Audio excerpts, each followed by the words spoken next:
جب سے مسیحی تحریک کا آغاز ہوا تب سے جناب مسیح کے پیروکاروں کا کہنا ہے کہ آپ مجسم خدا ہیں، لیکن جناب مسیح کا کیا خیال تھا؟ آپ خود کو کیا سمجھتے تھے؟ متنی تنقید اور تاریخ کے جدید مطالعے کے عروج کے ساتھ مورخین اس سوال کو کھولنے کے لیے اوزار تیار کر لیے ہیں۔ آج جناب مسیح ناصری داغدار شیشے کی کھڑکی میں محض ایک شخصیت نہیں ہے، بلکہ تاریخ کی ایک حقیقی شخصیت ہیں جن کی زندگی کا مطالعہ تاریخی طور پر کیا جا سکتا ہے۔ بس آئیں ہم انجیل شریف کا جائزہ لیں، الہامی صحیفے کے طور پر نہیں بلکہ قدیم دستاویز کے عمومی مجموعے کے طور پر، اور آئیے ہم ان پر ان معیاری جانچ پڑتال کا اطلاق کرتے ہیں جو ہم کسی دوسرے قدیم وسائل کے حوالے سے استعمال کریں گے۔ جب مورخین تاریخ کے جناب مسیح کی تفتیش کرتے ہیں تو ان کو کیا ملتا ہے؟ اول، جناب مسیح نے دعویٰ کیا کہ وہ مسیح ہیں۔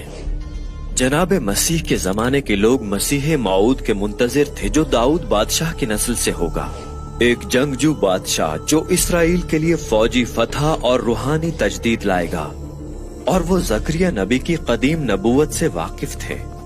اے دختر یروشلم خوب للکار، کیونکہ دیکھ تیرا بادشاہ تیرے پاس آتا ہے، وہ صادق ہے اور نجات اس کے ہاتھ میں ہے، وہ حلیم ہے اور گدھے پر بلکہ جوان گدھے پر سوار ہے۔ جناب مسیح کی زندگی کے آخری ہفتے میں گدھے پر سوار ہو کر یروشلم میں آپ کے فاتحانہ داخلے کی آزاد ذرائع سے تصدیق کی جا سکتی ہے، جو واقعے کی تاریخ کے لیے ایک انتہائی اہم معیار ہے۔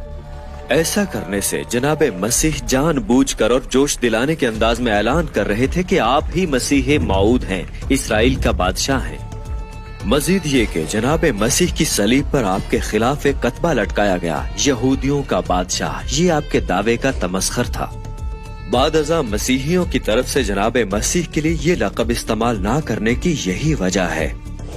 پہلی صدی کے یہودیوں کے لیے لفظ مسیح پرمعنی تھا۔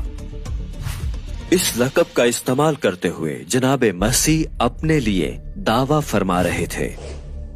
جناب مسیح نے خدا کا بیٹا ہونے کا بھی دعویٰ کیا۔ جناب مسیح کا یہ احساس انگور کے باغ کی مثال ہے جو ایک انوکھے معنوں میں خدا کا بیٹا ہونے کا شعور ہے۔ یہ مثال جناب مسیح کے تدریس کے انداز سے مماثلت رکھتی ہے اور یہودی تصور کو اپنے عہد کے خاص طور پر استعمال کرتی ہے، جیسے اسرائیل بطور تاکستان، خدا بطور باپ، اس وقت کے مذہبی پیشوا کرایہ دار، اور خدا کے نبی بطور خادموں کے بھیجے گئے۔ ایک گھر کا مالک تھا جس نے تاکستان لگایا اور اسے باغبانوں کو ٹھیکے پر دے کر پردیس چلا گیا۔ جب پھل کا موسم آیا تو اس نے نوکروں کو باغبانوں کے پاس اپنا پھل لینے کے لیے بھیجا، پر باغبانوں نے اس کے نوکروں کو پکڑ کر کسی کو پیٹا اور کسی کو قتل کیا۔ تو مالک نے اور نوکروں کو بھیجا، مگر انہیں بھی یا سنگسار یا قتل کر دیا گیا۔ آخر کار اس نے اپنے بیٹے کو ان کے پاس یہ کہہ کر بھیجا کہ وہ میرے بیٹے کا تو لحاظ کریں گے، مگر باغبانوں نے ایک دوسرے سے کہا کہ یہی تو وارث ہے، آؤ اسے قتل کریں، اس کی میراث پر قبضہ کر لیں، اور اسے پکڑ کر تاکستان سے باہر نکالا اور قتل کر دیا۔ اس تمثیل سے ہم کیا سیکھتے ہیں کہ جناب مسیح اپنے تئیں خود کو کیا سمجھتے تھے؟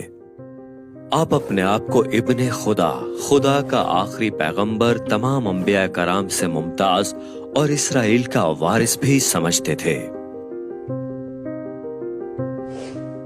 سوم، جناب مسیح کا دعویٰ تھا کہ آپ ابن آدم ہیں۔ یہ جناب مسیح کا پسندیدہ لقب تھا۔ یہ اناجیل مقدسہ میں تقریباً 80 دفعہ استعمال ہوا۔ اس سے عہد جدید کے مورخین کی اکثریت کو یقین ہو گیا کہ دراصل جناب مسیح خود کو ابن آدم سمجھتے ہیں۔ غور کریں، نہ صرف ابن آدم بلکہ صرف ابن آدم۔ جناب مسیح ہماری توجہ اس رویا کی جانب کروا رہے تھے جو دانیل نبی نے بیان کی ہے۔ میں نے رات کو رویا میں دیکھا اور کیا دیکھتا ہوں کہ ایک شخص آدم ذات کی مانند آسمان کے بادلوں کے ساتھ آیا اور قدیم الایام تک پہنچا۔ وہ اسے اس کے حضور لائے اور سلطنت اور حشمت اور مملکت اسے دی گئی تاکہ سب لوگ اور امتیں اور اہل لغت اس کی خدمت گزاری کریں۔ جناب مسیح کے مقدمے کی سماعت کے وقت یہودی سردار کاہن نے آپ پر الزام لگایا، کیا تو خدا کا بیٹا مسیح ہے؟